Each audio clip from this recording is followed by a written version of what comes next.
토끼는 콧노래를 부르며 이건 진짜. 한참을 쉬지 않고 달렸어요. 이번에도 엄마 찍어보야 됐네.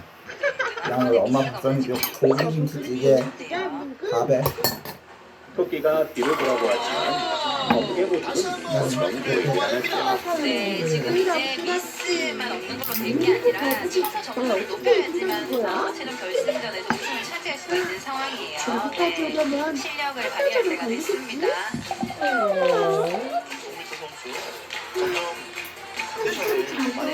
내가 충분히 이길 거야. 2019 펜리암의 전국 올림픽 토끼는 툴툴 잠이 들었어요. 하지만 거북은 쉬지 않고 달려갔어요. 터키 찬스입니다. 조금만 더 힘을 내자. 영자. 지진이가 거북이 먼저 에너지를 1등급으로 전기료 부담 없죠. 이중상면으로 내가 이겼다. 내가 토끼를 이겼어. 실패. 거북의 외침에 놀란 토끼는 눈을 번쩍 떴어요. 오른쪽을 스포츠이 나오면서 토끼는 있는 힘을 다해 산꼭대기로 달려갔어요. 하지만 이제 경기 정주는 후반으로 접어들면서 아주 팽팽한 피싸움이 벌어지고 있습니다. 끝까지 지켜봐야지 승패를 분명히 알 수 있겠지만 두 팀 모두 만만치 않다는 것은 확실한 것 같아요. 네. 이제 최서윤의 7프레임 두 번째 투구입니다. 10번 핀 남아 있고요. 초보보다 더 중요한 지금 스페어 상황이 돼요. 10번 핀 나이스 커버. 자 이제는 두 조 모두 3개의 프레임만을 남겨놓고 있거든요. 그렇죠. 누가 더 많이 치냐 싸움이 될 것 같습니다. 김근희 선수의 8프레임. 김근희 다시 한번 더블 찬스 잡습니다. 네. 6핀 정도 앞서 나가고 있는 상황에서 더블 기회이기 때문에 어떻게 보면 유리한 것도 있어요. 더블의 김근희입니다. 아, 이렇게 가나요. 끝까지 지켜봐야 결정이 나겠지만 일단은 김근희 정리자죠. 먼저 더블을 만들었습니다. 네. 이렇게 되면 한 프레임 정도 앞서 나가는 상황에서 9, 10프레임 맞게 돼요. 토마스와 제레미. 증기기관차 진짜 토마스는 완충기랑 보일러를 좋아해요. 바퀴랑 그냥 뚜뚜한 경적도 좋아하죠. 하지만 제일 좋아하는 건 소도섬의 철도에서 일을 하는 거예요. 소도섬의 어느 화창한 여름날이었어요. 사장님이 오셔서 토마스한테 특별한 일을 맡기셨죠. 네가 굉장히 있는 아이들을 태워서 소풍을 데려가거라.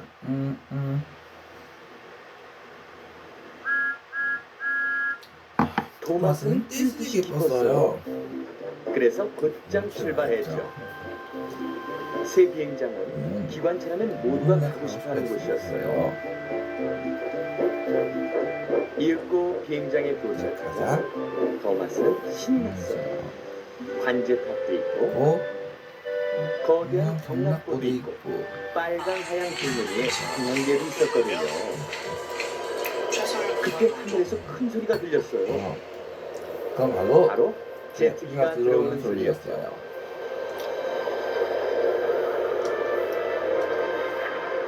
토마스는 아주 멋지다고 생각했어요.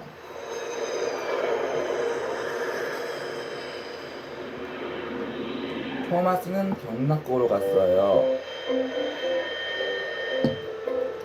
토마스는 경락고로 경락고로 갔어요. 갔어요.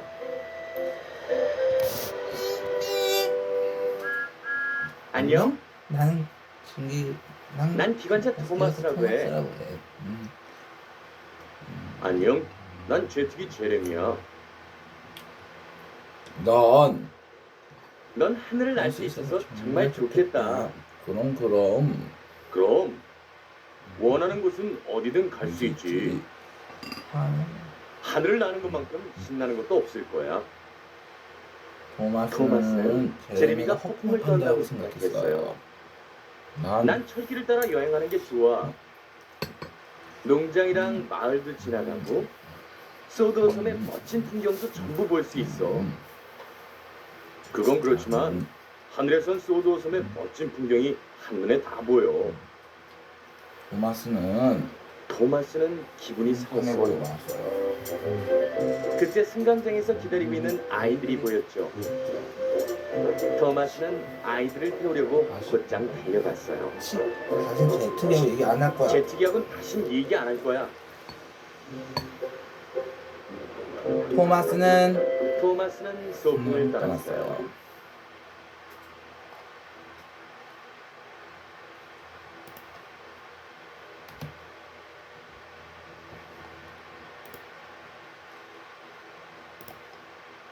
Why did Sonny Hayes come back to F1? You said he was bored. He not that bored. I never should have brought you into this. 3 laps.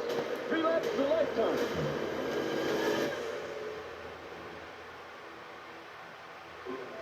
비행장을 떠나게 돼서 기뻤죠.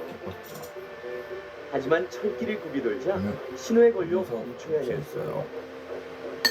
그때 제레미가 이륙하는 소리가 들렸죠. 제레미는 토마스의 머리를 휘릭 날아갔어요.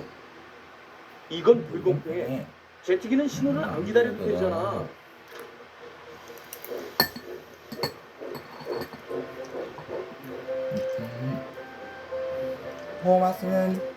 토마스는 풍차를 지나갔어요. 하지만 아직도 제레미가 보였죠. 제레미는 하늘을 높이 날고 있었어요. 그때 갑자기 눈앞에 소 한 마리가 나타났어요. 제트기라면 소 때문에 멈추지 않아도 될 텐데.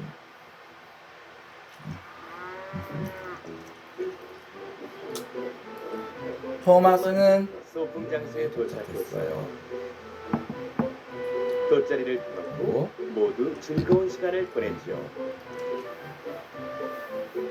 하지만 허쉬의 눈엔 토마스가 슬퍼 보였어요. 제트기는 어디든 갈 수 있잖아. 나도 제트기였으면 좋겠어. 하지만 기관차는 객차도 끌고 아이들을 소풍에 데려갈 수도 있어. 기관차가 얼마나 유리한데. 기관차가 얼마나 유용한데. 하지만 그게 아닌 것 같았죠. 한편 제레미는 대륙으로 나가고 있었어요. 곧 먹구름이 모여들었죠.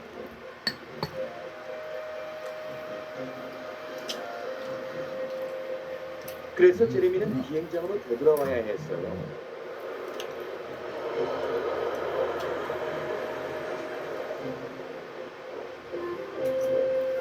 비행장을 지나던 토마스는 착륙하는 제레미를 봤어요.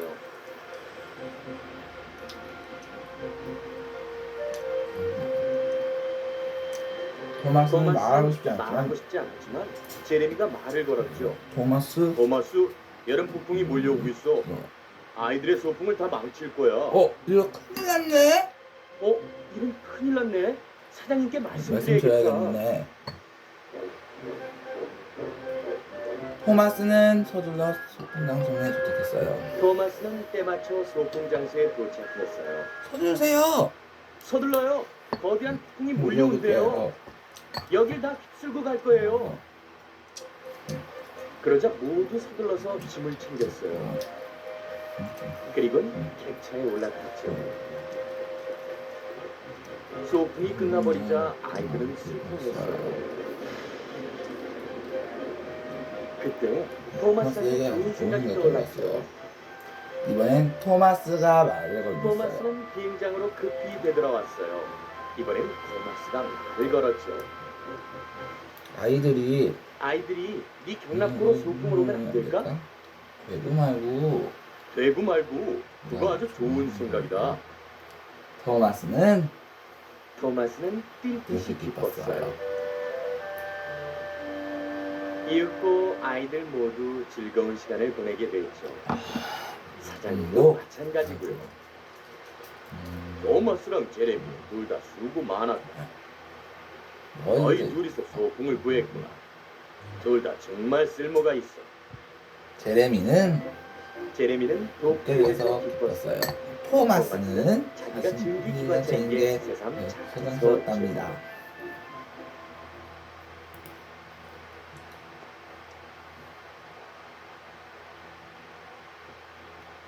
이거 덩컨과 투더의 손님 좀 보자 이거.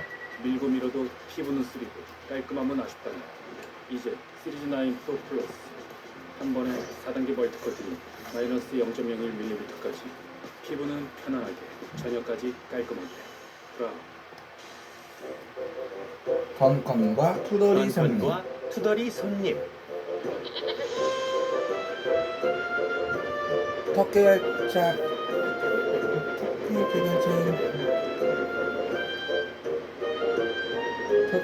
격계 기관차인 던컨은 여객 열차를 끌고 다닙니다. 매일 아침 출근길 손님들을 태웠다가 저녁이 되면 다시 집으로 데려다 주죠. 이제부터 나지. 안녕 던컨, 잘 있었어? 잘 있었냐고? 내가 얼마나 잘 있냐면 아주 바퀴가 후들후들 떨릴 지경이다. 그럼 증기차 정비소에 가봐. 그래 거긴 벌써 다녀왔지. 근데 빅터가 내 바퀴엔 아무 이상 없다는 거야. 참, 너 크로스 니케른에 있는 철길 본 적 있니? 아니. 왜? 왜? 거기 무슨 일 있어? 협계 사장님한테 묻지도 마. 또 이럴 테니까. 말짱해. 네. 그런데 난 거길 지나갈 때마다 연결 부위가 그래서? 덜그럭거리고 굴뚝이 흔들려. 그런데 그러더니 이제 바퀴가 떨리잖아. 그런데 그것도 모자라서 고약한 승객이 한 명 있는데 탔다 하면 투덜투덜거리고 불평이라니까. 어찌나 말도 함부로 하는지 나한테 일 좀 똑바로 하라고 잔소리까지 하는 거야. 근데 너 출발 시간 지난 것 같다, 던컨? 아유, 너도 잔소리냐? 사실은 던컨 자신도 불평을 잘하는 기관차예요. 물론 조금 전 손님에 대해 한 말도 사실이지만요. 던컨의 투덜이 손님은 거의 던컨만큼이나 불평을 입에 달고 살죠. 던컨이 열차 시간을 조금만 못 맞춰도 불평, 객차 안에 손님이 많아서 조금만 불편해도 불평, 던컨이 빨리 달리지 않는다고 불평. 야, 가자고! 왜 계속 서 있는 거야? 또 어떨 땐 던컨이 너무 빨리 간다고 불평. 아이 참. 아니 그래가지고 너무 빨리 달리는 바람에 내가 차를 쏟아가지고서 아이고 맞읍시다. 에? 안녕 던컨. 별일 없지? 있어. 있어. 아주 고약한 손님을 태웠거든 피터쌤. 항상 화가 나 있어. 사실 불평할 거리가 하나도 없는데도 말이야. 그럴 리가. 진짜. 수가 좀 더 적극적으로 너까지 이러기야? 진짜인지 이제 아니면 니도 보면 똑똑한 알 거잖아. 거야. 맥락은 사실 비슷해요. 이 자리를 어디를 두더라도 다음에 백이 노려가는 것은 젖혀놓고 던컨은 남은 객차를 더 가지러 차고로 들어갔죠. 네, 지금 노려가겠다 이런 뜻입니다. 어서와 던컨. 여긴 무슨 일이야? 객차를 좀 더 주시는 가져가려고 수준이 가장 왔어. 적극적으로 저녁에 쓰게. 주긴 했네요. 그래야 손님들이 다 넉넉하게 앉아서 갈 거 아니야. 태객이 연료를 주지 이제 내 않으셨대. 승객들은 누가 됐든 불평할 이유가 이렇게 전혀 보니까 없다고. 목도 답답하긴 한데요. 던컨. 네. 그건 스칼로이가 일단 자기 또 승객들을 당연히 이 태우고 가야 될 자리에 이제 객차라고. 지금 이렇게 나오는 게 일감입니다. 그날 저녁 전혀. 던컨은 단골 승객들을 태우기 위해 네. 제 시간에 도착했어요. 모두 타세요, 손님. 편히 앉으시게 자리를 넉넉하게 준비했습니다. 아,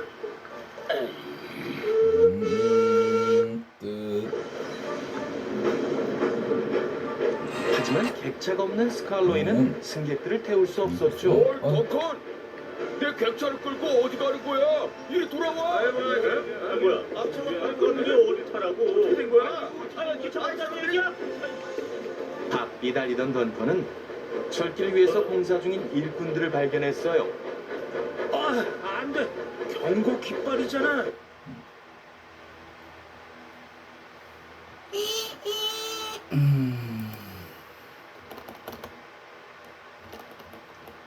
이제 덩컨.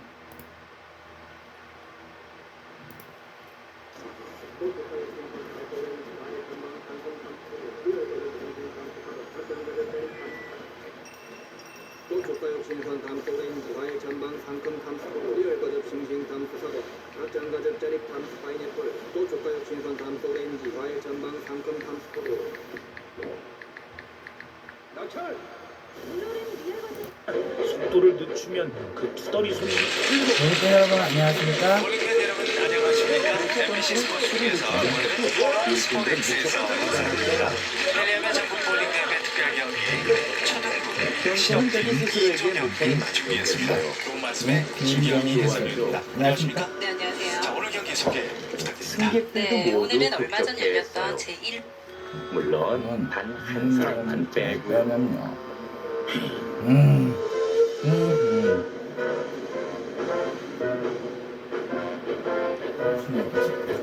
그런데 다음날 아침 웬일인지 그 투덜이 손님이 승강장에 보이질 않았어요.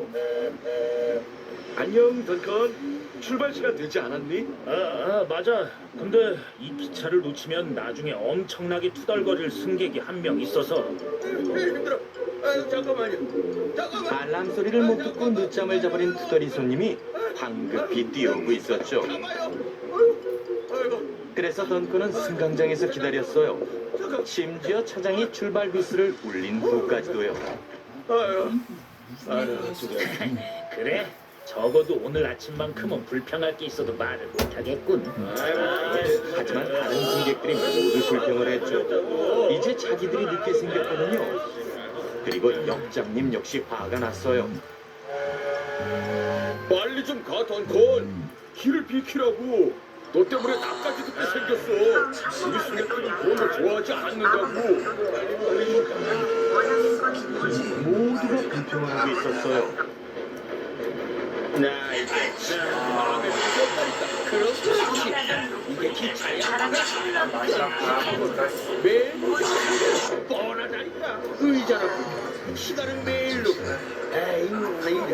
던컨은 늦어진 시간을 메우려고 애쓰고 있었어요. 그때 어제 봤던 일꾼들을 또 만났죠. 서태마리 홍보자는 더 이상은 얼굴에서 불평을 듣고 싶지 웃음기를 않아. 싹 거두었어요.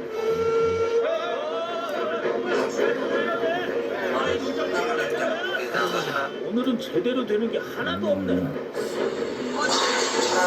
하루 늦어서 끝날 무렵 혁계 사장님이 던컨을 기다리고 있었어요. 사장님 무슨 말씀하실지 알아요? 제가 정말 죄송해요.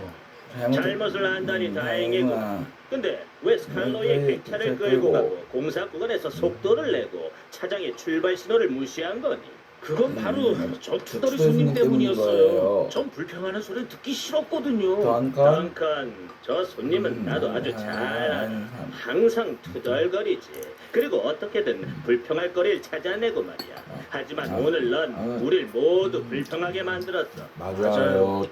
저도 알아요. 그럼 지금부터 넌 저 손님이 하는 말은 최대한 무시하고 네 일을 제대로 하는 데에만 집중하도록 해라. 그럴게요. 감사합니다.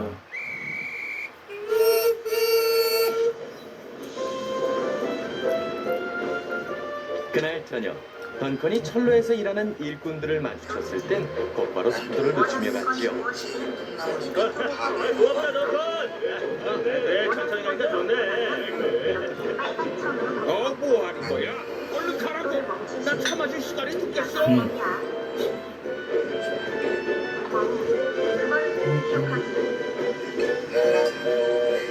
수고했어 던컨. 온종일 바쁘고 힘들었을 텐데 웬일로 웃고 있어? 뜻깊은 하루를 보냈거든. 그래서 오늘 아주 중요한 교훈을 얻었어. 앞으로는 내 방식을 바꾸고 완전히 새로운 기관차로 태어날 거야. 그러니까 두고 보라고. 정말?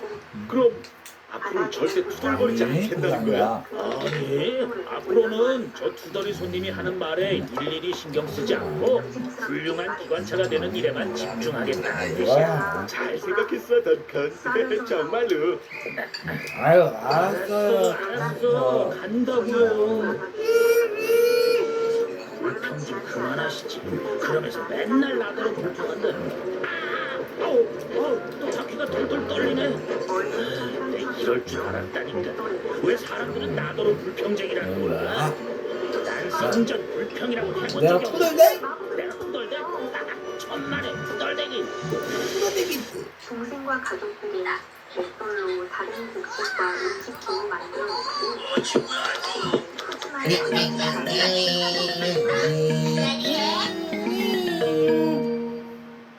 아짜. 안쥐야! 안쥐야! 돼지 꿈꿨던 게? 돼지 꿈꿨던 거 같이 뭐야?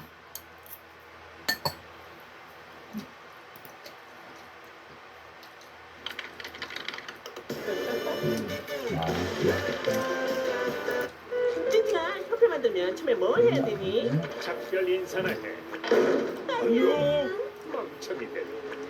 저기 찡찡아, 협회 회원이 되려면 비밀 입회식부터 해야 되는 거 아니니? 안녕? 우리만의 비밀 악수도 만들었어. 아무도 몰라. 동그랑땡 동그랑땡 빙빙 돌려.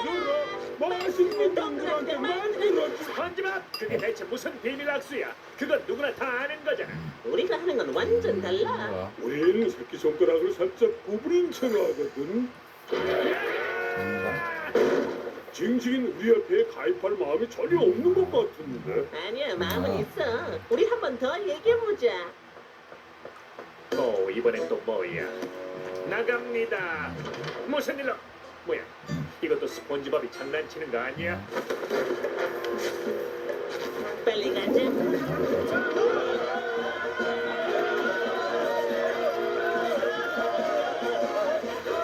찡찡아, 가서 발톱 깎아야지. 꽃미남 외모 변하지 마. 걱정 마.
토마스 토니럭스.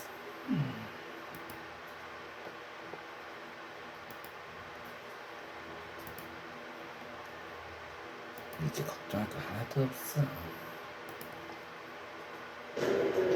지금까지는 예고편에 불과했다. 세월을 품은 베테랑 신사들과 당찬 반상의 히로인 숙녀들이 펼치는 반상의 원상drama. 지지옥션 대 신사대 숙녀 연승 대항전은 19번째 시즌으로 돌아왔다. 매 시즌 식스센스급 반전과 가슴을 울리는 감동의 드라마로 바둑 팬들을 사로잡은 지지옥션 대 이번 시즌의 주인공은 과연 누구일까? 쫓고 쫓기는 연승 레이스를 위한 신사와 숙녀는 각 12명. 랭킹에 따라 조한승, 목진석, 최명훈, 3명의 신사와 김은지, 최정, 우효진 3명의 승자를 발탁했고 나머지 8명은 치열한 선발전을 통해 결정된다. 고원사의 선택을 받을 행운의 주인공은 예선 종료 후 발표할 예정. 역대 전적 9대9의 완벽한 균형. 최근 3년 연속 최종전의 승자는 신사팀이었는데 조한승은 3년 연속으로 벼랑끝 승부에서 승리하며 신사팀을 우승으로 이끌었다. 신사들의 기세가 올해도 이어질 것인가? 아니면 숙녀들이 반격에 성공할 것인가? 승자는 남고 패자는 사라지는 단순하지만 강렬한 룰. 3연승부터 주어지는 연승 상금은 대회의 재미를 배가시킨다. 바둑TV 흥행 보증수표 지지옥션 대 신사대 숙녀 연승 대항전. 지금 그 막이 오른다. 펼쳐진다. 여러분 안녕하십니까? 단상의 월화 드라마 지지옥션 대 신사대 숙녀 연승 대항전 19번째 대결을 시작합니다. 백성우 해설위원과 함께하겠습니다. 안녕하세요. 네, 안녕하십니까? 네, 신사팀이 3연패를 거두면서 최종 스코어 9대9로 이제부터 승부가 되겠습니다. 네, 그렇습니다. 동안 18번 싸우는데 어떻게 9대9가 되는 것은 참 진기한 일입니다. 이제 이번엔 19번째. 과연 이번에 판가름이 날까 싶습니다. 네, 과연 어느 팀이 한 발 더 앞서 나갈지 궁금한데요. 자, 개막전 이창호 선수와 김상인 선수가 출전을 했습니다. 이 두 선수가 개막전 무대를 꽉 채웠는데요. 신사팀에서는 이창호 구단이 게임하게 성공으로 나선 것 같아요. 네, 그렇습니다. 이창호 구단이 나오고 깜짝 놀랐겠죠. 예전에 서봉수 구단이 한번 처음에 나와가지고 뭐 9연승 적이 있었거든요. 네. 과연 이창호 구단은 이번에 어느 정도 성적을 올릴지 궁금합니다. 네. 자, 19번째 대회 신사팀과 숙녀팀 과연 어느 선수들로 팀이 구성이 되었는지 먼저 대회 소개해드리겠습니다. 신사팀입니다. 조한승, 목진석, 최명훈 선수가 랭킹 시드를 받았고 허준이, 안조영, 이창혁, 이상훈, 이정호, 최원영, 신종희 선수가 예선을 통과했습니다. 와일드카드는 후봉수 구단이 받았습니다. 네, 자, 와일드카드로 10회 대회에서 성공으로 나서서 2연승을 거둔 서봉수 구단이 받았고요. 정말 받을 만한 선수가 받았네요.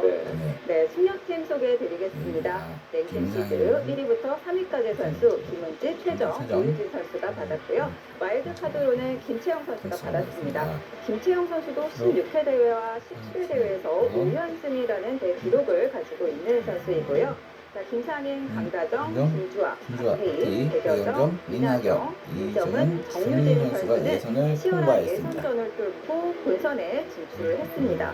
자, 이 중 이정은, 배겨정, 정유진 선수는 이번 지지옥션 본선이 첫 출전이에요. 예, 그렇습니다. 이번에는 또 숙녀팀은 이 신인들이 대거 발탁이 됐습니다. 네. 개막전입니다. 이창호 구단 대 김상인 3단의 대결입니다. 오늘 두 선수가 첫 대결을 펼치는데요. 예, 그렇습니다. 이창호 구단이 사실 이 대회에서는 이번에 성적이 안 좋아요. 2승 7패거든요.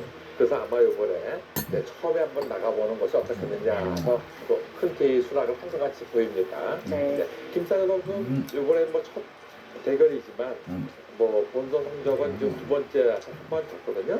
근데 만약 이런 데서 이런 2차 오구단 같은 대열을 낚을 수 있다면 그거는 아주 스타가 되는 발걸음이 됐죠. 네.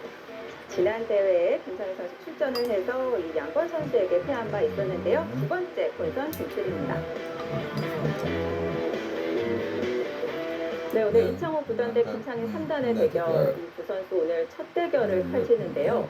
개막전인 만큼 두 선수가 굉장히 좀 설레이면서 떨릴 것 같아요.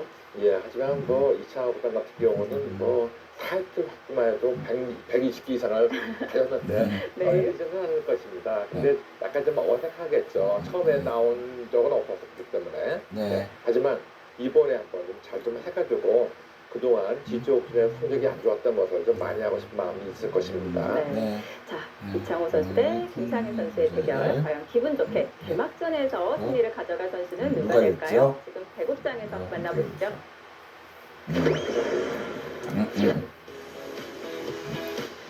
제19기 지지옥선배 신사의 승리 연승대항전 이창호 구단 대 김상현 3단의 개막전이 곧 시작이 되겠습니다.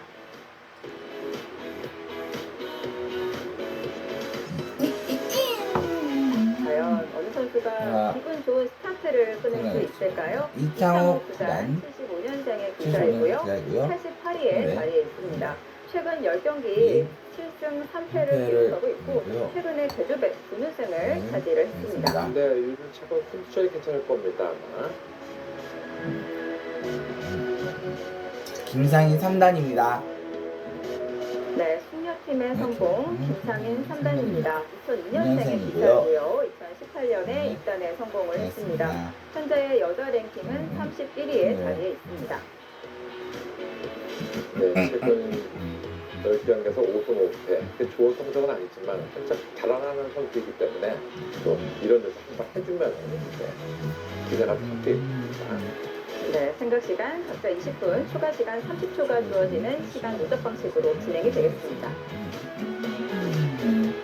대국이 시작되었고요. 김상현 3단의 100번, 이창호 9단의 100번이 되겠습니다. 자, 이 두 선수의 첫 대결, 이번 19기의 개막전. 자, 과연 어느 선수가 승리를 가져갈까요? 자, 김상현 선수와 이창호 선수, 이 두 선수는 좀 장기로 하는 부분은 다 다를 것 같아요. 네, 김상현 선수는 상당히 전투적인 바둑이라고 합니다. 네, 이에 반해서 이창호보다는 계산에 밝고 아주 뭐 다재다능한 선수가 있겠죠. 어쨌든 김상현 선수는 전투적인 바둑이기 때문에 학번이 아마 어울리지 않을까 생각이 듭니다. 네, 오늘 흙을 지고 대국을 하겠는데요. 네, 김상현 선수는 예선 결승에서 김건희 선수에게 패한 바 있었죠.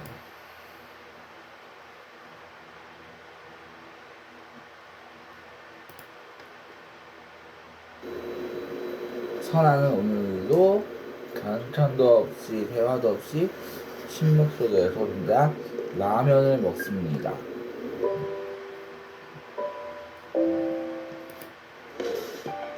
한국 여자 바둑에 멈추지 않는 승부. 그 옆에 IDK 기업은행이 함께합니다. 2025 IDK 기업은행 대 여자 바둑 마스터스 송규상 해설위원과 함께합니다. 안녕하세요. 안녕하십니까. 대한민국을 바꾸는 IDK 기업은행이 한국 여자 바둑의 판도를 다시 한번 뒤흔들었습니다.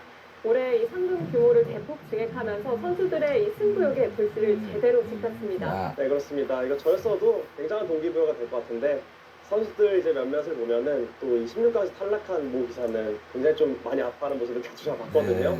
그만큼 이 상금에 대한 또 증액은 많은 선수들에게 동기부여를 줍니다. 과연 어떤 선수들이 본선에 이름을 올렸을까요? 먼저 대회 정보부터 소개해드리겠습니다.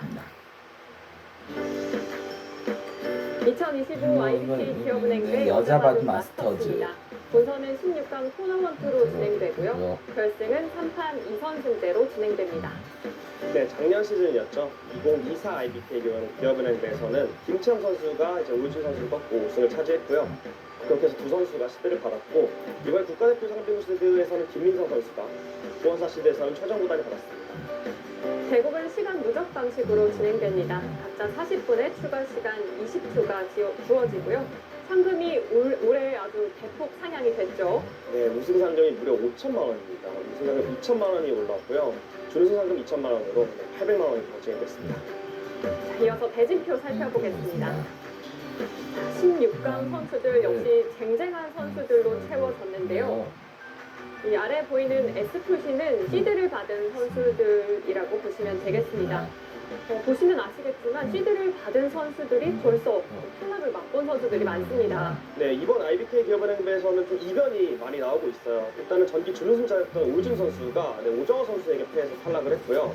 국가대표 시드를 받았던 김민서 선수가 김신영 선수에게 패배하면서 또 탈락을 했고 랭킹 상위자였던 조승환 선수가 또 김다영 선수에게 패하면서 이번 16강전에서 굉장히 좀 이변이 많이 일어나고 있습니다. 네, 아마추어로서는 이 송유진 선수가 유일하게 본선에 이름을 올렸고요. 오늘 대국은 승일의 4단과 박태희 3단의 대결이 되겠습니다.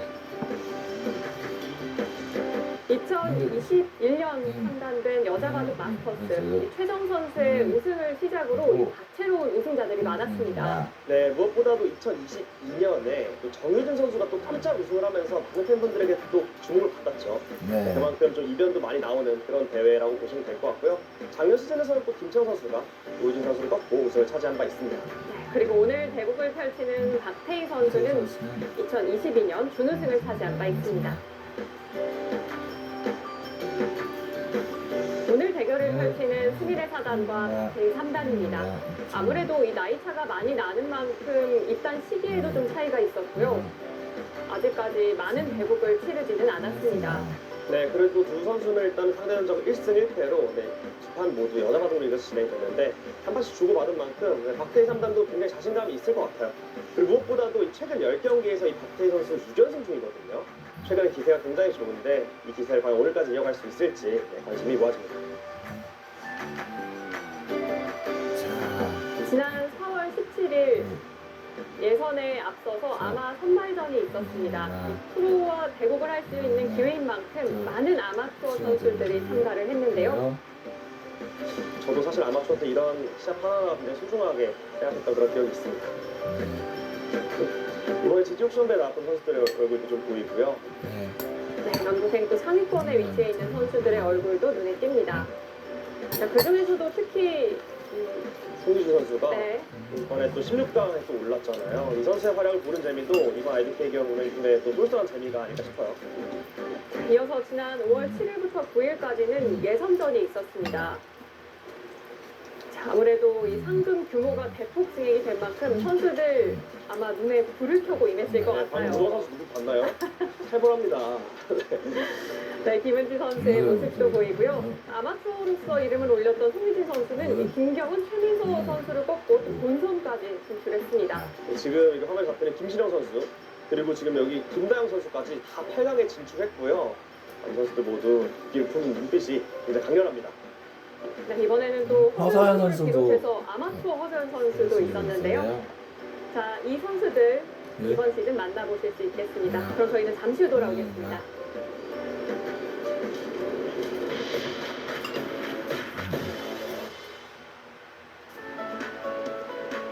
한국 여자 바둑의 멈추지 않는 승부 2025 IBK 기업은행 대 여자 바둑 마스터스입니다. 승일의 4단과 박태희 3단 두 선수 간의 세 번째 공식전이 되겠습니다. 여태껏 상대 전적은 1대1로 희생한 상황인데요. 수민의 4단의 모습입니다. 5월 여자 랭킹 6위에 랭크되어 있는 승일의 4단입니다. 지난 시즌에는 16강에서 아쉽게 고배를 마셨는데요. 무엇보다도 일단 안경을 벗은 지 얼마 안 된 것 같은데 수민 선수는 아직도 저는 안경 끼고 있는 모습이 좀 익숙한데요. 하루가 다르게 성장하는 것 같아요. 그렇습니다. 박태희 3단의 모습입니다. 준우승 기록을 가지고 있는 박태희 3단입니다. 5월 여자 랭킹에서는 두 계단을 끌어올려서 19위 랭크가 되었고요. 최근 성적이 정말 좋습니다. 저는 이 선수를 볼 때마다 너무 한 방이 있어요. 이 카리스마가 있어요. 바둑에.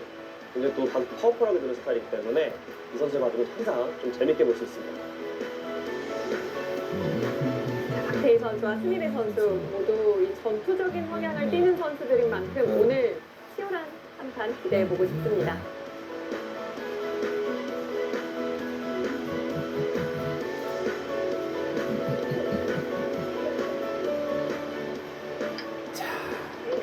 게다가 오늘 박태희 선수의 흑번입니다.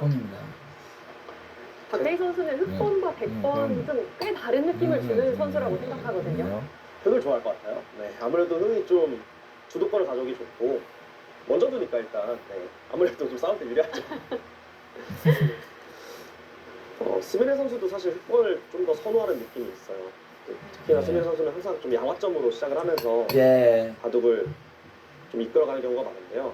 최근에 스미레 선수랑 이제 연습 바둑을 한번 보는데 제가 백을 잡았는데 당연히 양화점을 2개 구나 했는데 갑자기 소목을 주더라고요. 그런가요? 평소에는 스미레 선수가 소목은 잘 두지 않나 봐요. 소목 많이 안 두는데 지금 근데 보서 신기합니다. 지금 한 칸으로 붙여놨어요. 저는 그래서 지금 좌상기 백이 깜짝 놀랐는데 소목인 줄 알았어요. 지금 자주 나오는 붙임은 아닌데 일단 상대방이 연구하진 않았을 것 같은 느낌은 들겠죠. 스미레 선수가 좀 준비해온 포석일까요?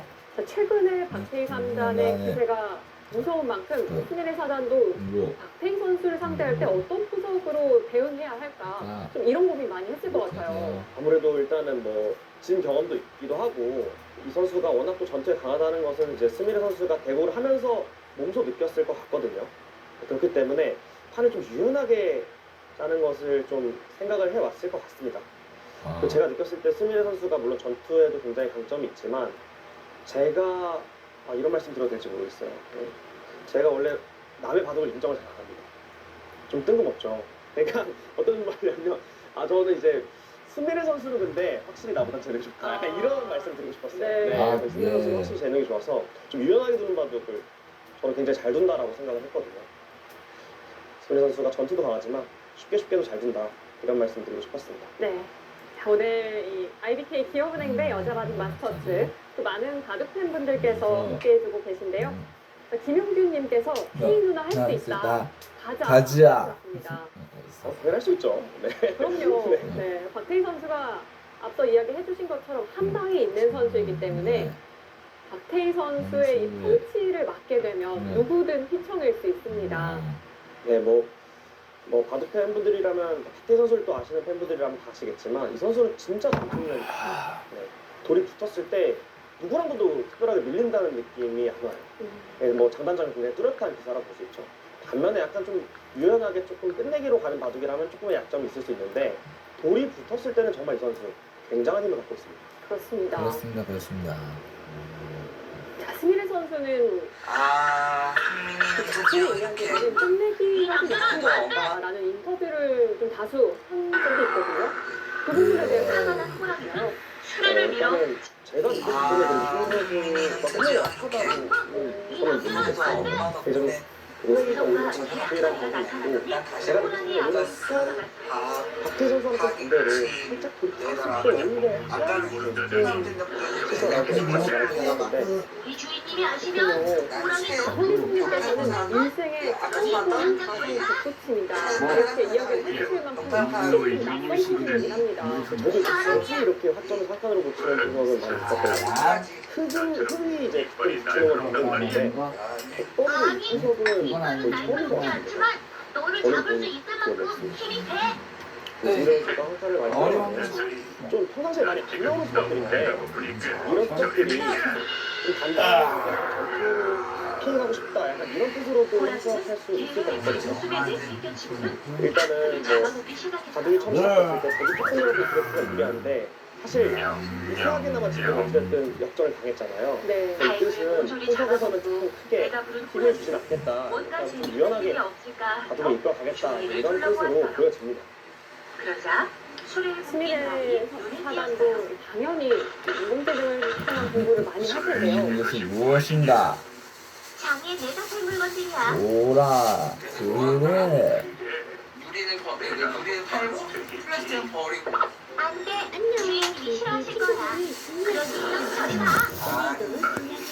호랑이를 보자는데 너야말로 주인님께 혼자 안녕하세요. 보시지 않으면 나는 여기 홍성현입니다. 피하는 게 좋을걸. 최근 해외 SNS에 장애인들은 핫하다는 해시태그와 함께 장애인들이 스스로 뭐 해내려고 사람이라고 이렇게 주지. 맞아. 하지만 너와 비교할 수 없을 만큼 무척 지혜로워. 하지만 신경 써. 에이. 으아. 화가 난 호랑이는 수레를 밀어 짐을 쏟아 엉망으로 만들어버렸어요.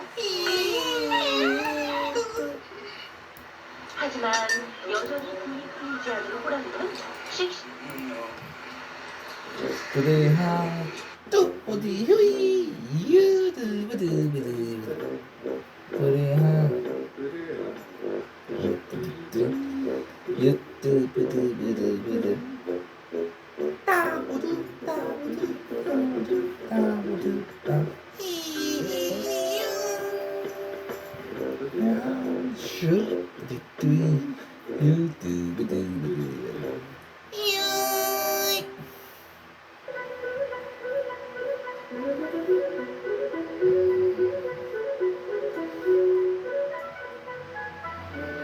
새봄이 왔어요.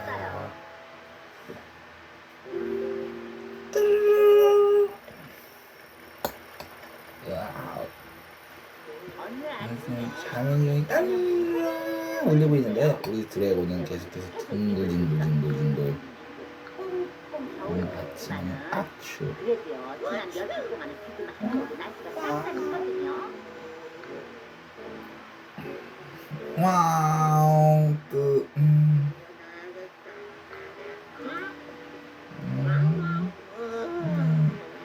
와우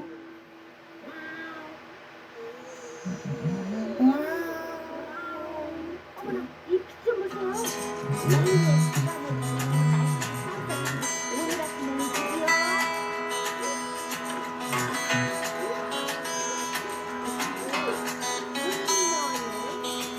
진짜로 봄이 왔나 봐.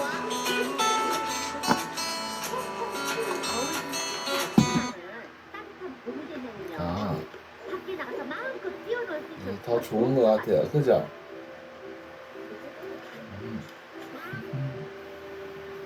근데 그런데 봄이 되니까는 뭐부터 해야 할지는 나한테 부메랑이 있었었지. 나한테 부메랑이 있었지.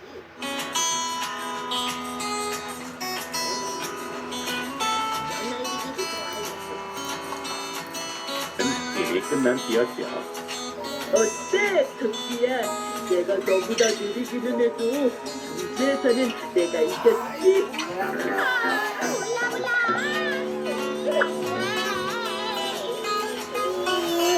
토끼는 발을 동동 보며 후회했지만 아무 소용이 없었답니다.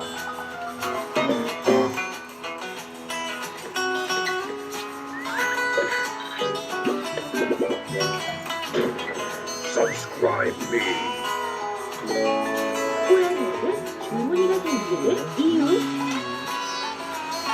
베트남에서 전해오는 이야기랍니다.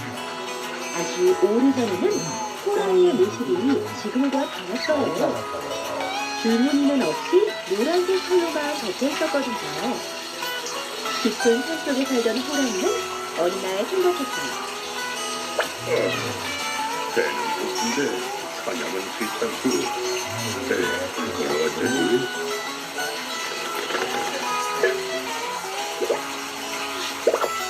그래 이거 좋겠다. 그래 그게 좋겠어. 호랑이는 땅이 기름져 농사가 잘 된다는 시골 마을을 찾아가기로 했어요. 마을에 내려온 호랑이는 여기저기 기웃거리며 먹을 것을 찾기 시작했어요. 그때 어디선가 가구름 소리가 들려왔어요. 이거 가구름 소리구만. 반가운 소리네. 어느 길마당에서 살이 통통하게 오른 닭들이 모이를 쪼아먹고 있었어요. 호랑이는 군침을 흘리며 살금살금 다가갔지요. 멍멍! 이 닭들은 안 돼! 어디선가 개 한 마리가 나타나더니 호랑이 어느 집마당에서 살이 팽팽하게 오른 닭들이 모이를 쪼아먹고 있었어요. 호랑이는 군침을 흘리며 살금살금 다가갔지요. 아 맛있다. 멍멍! 이 닭들은 안 돼! 어디선가 개 한 마리가 나타나더니 호랑이의 앞을 가로막았어요. 애니 하루 강아지 법 무서운 줄 모른다더니 저리 믿기지 못해. 우리 주인님이 아시면 호랑이 너도 무사하지 못할걸? 그러니 당장 저리 가! 뭐야? 너희 주인님이 누군데? 누군데? 사람이야! 뭐? 사람? 나처럼 이빨이 날카롭단 말이야? 아니, 이빨은 날카롭지 않지만 너를 잡을 수 있을 만큼 힘이 세! 어림없는 소리. 난 지금 너무 배가 고프니까 저리 비켜. 호랑이는 개를 단숨에 내팽겨치고는 닭들을 잡아먹기 시작했어요. 냠냠냠. 닭을 모조리 잡아먹고 배가 부른 호랑이는 뭔가 재미있는 일이 없을까 하며 주위를 둘러보았어요. 그러자 수레에 묶인 말이 눈에 띄었어요. 수레에 실린 것이 무엇이냐? 장에 내다팔 물건들이야. 오, 그래? 내가 한번 봐도 되겠지? 안 돼. 주인님이 싫어하실 거야. 그러니 썩 저리 가. 아니, 이 호랑이님이 한번 보겠다는데 너 이럴 거야? 혼나말래? 너야말로 주인님께 혼나고 싶지 않으면 여길 피하는 게 좋을걸? 네 주인이 누구길래? 사람이야. 뭐? 사람? 날카로운 이빨도 없다면서? 맞아. 하지만 너와 비교할 수 없을 만큼 무척 지혜로워. 하지만 이 호랑이를 이길 수는 없어. 에이, 에이. 화가 난 호랑이는 수레를 밀어 짐을 쏟아 엉망으로 만들어버렸어요. 하지만 여전히 분이 풀리지 않은 호랑이는 씩씩거리며 밭을 지나가고 있었어요. 그러다 밭둑에서 쉬고 있는 물소를 만났죠. 이거 맛있네. 네가 마을에 나타나 벌써 말썽을 끝이네, 피운다는 이거가. 호랑이구나. 우리 주인에게 잡히면 정말 큰일 날지도 모르니 어서 산으로 돌아가. 감히 호랑이 영영을 하다니. 너희 주인이 누군지 모르겠지만 난 하나도 무서워. 과연 그럴까? 사람들은 아주 용감하거든. 용감? 하지만 호랑이를 이길 수가 없어. 화가 난 호랑이는 밭을 쑥대밭으로 만들어버렸어요. 사람이 용감하다고? 하지만 나를 이길 수는 없어. 하지만 마음속으로는 개와 말 그리고 물소의 주인이라는 사람이 너무나 궁금했어요. 사람이 얼마나 대단한지 한번 겨뤄보지. 봐야겠군.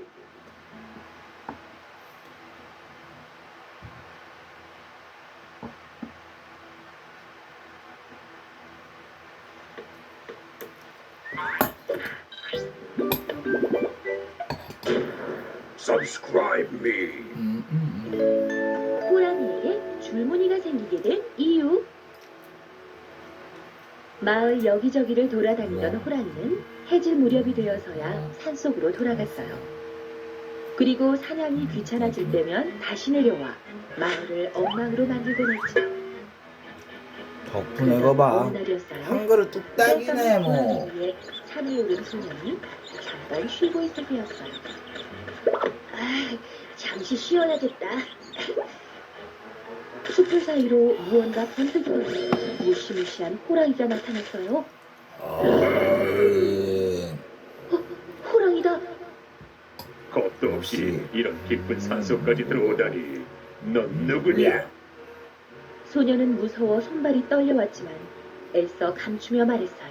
난 호랑이보다 훨씬 지혜롭고 용감한 사람이다.